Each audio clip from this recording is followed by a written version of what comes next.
মুঠোতে জল, চোখে একফালি গ্রাম নিয়ে পথ চলা। 6 ঋতুতে জল রং বদলায়, বদলে যায় মন, পাল্টে যায় ধ্বনি। জলের অরূপ বাণী শুনতে কান পেতেই রাখি। জলের কত কথা, কতটাই বা তর্জমা করতে পেরেছি, কিংবা জলে ভাসা মানুষ, জলের ভরসায় বেঁচে থাকা মানুষ, তাদেরকে বলতে পেরেছি, বলার সাহস জোগাতে পেরেছি, আমি চিনি তোমাদের।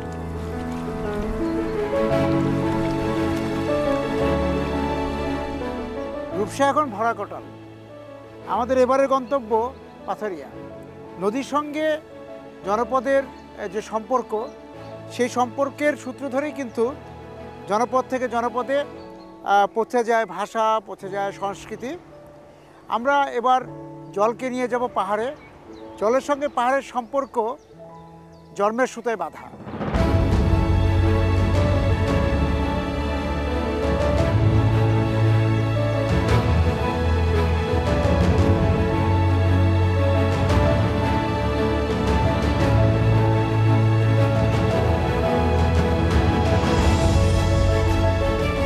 নদী রূপসার বাহুলগ্ন বালিয়াঘাটা উপজেলার জলমা ইউনিয়নের তেঁতুলতলা গ্রামের মানুষের যাপনে কখনো কি নতজানু হয়েছে নগর? অথচ সভ্যতার প্রথম পাঠ তো নদীর কাছেই শেখা।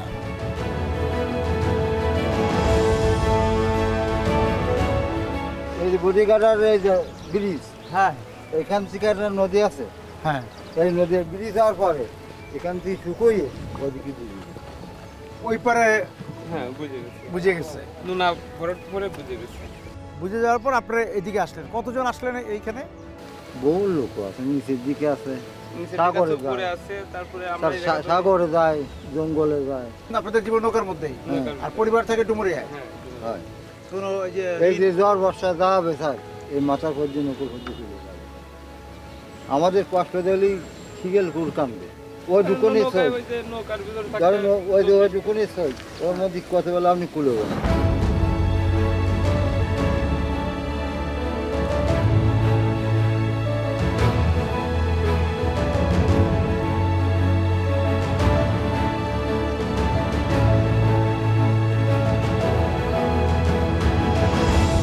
বৈশাখের গ্রাম, পাতা ফুল ফলে নতুনের সঙ্গে বৈশাখী ধুলো।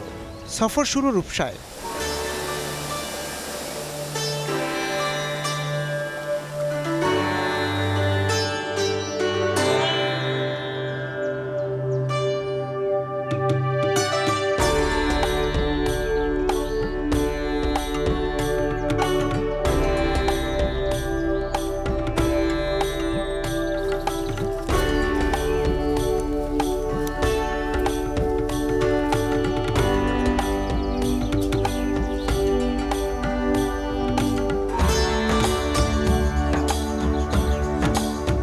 শৈলমারি, কাজীবাছা, শিবসা, পশুরের তীর ধরে যাদের যাপন, তাদের পেশায় এখনও তেমন একটা বৈচিত্র্য আসেনি। মাছের উপর হিস্সা বাড়লেও জাল ছাড়তে পারেননি এই জনপদের জেলেরা। ভালো আছেন?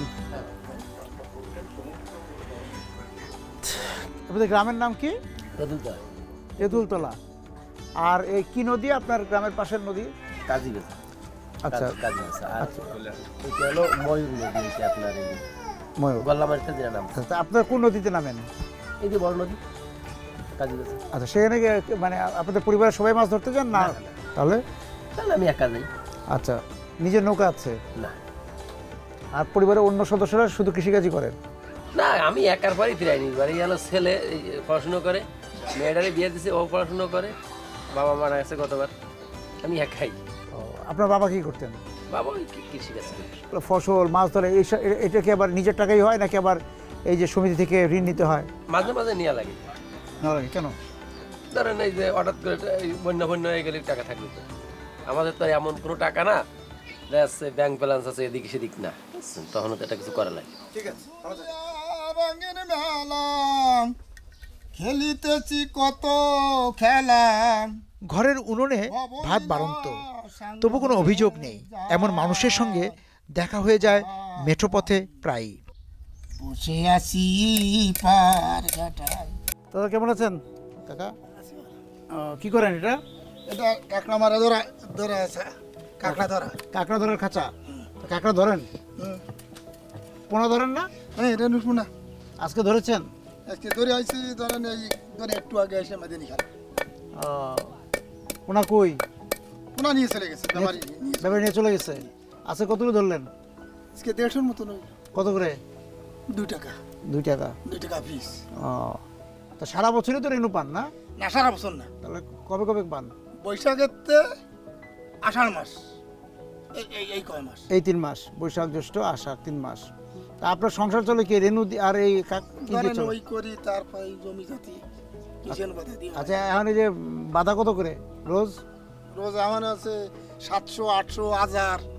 800,000। এখন তো ধান কাটা চলছে, আপনি এখন একটু দাম বেশি। তারপরে জান নাই? না, আমি এই গরমে পারতেছি না বোধহয়। এই জন্য যাচ্ছেন না। আচ্ছা কাকা।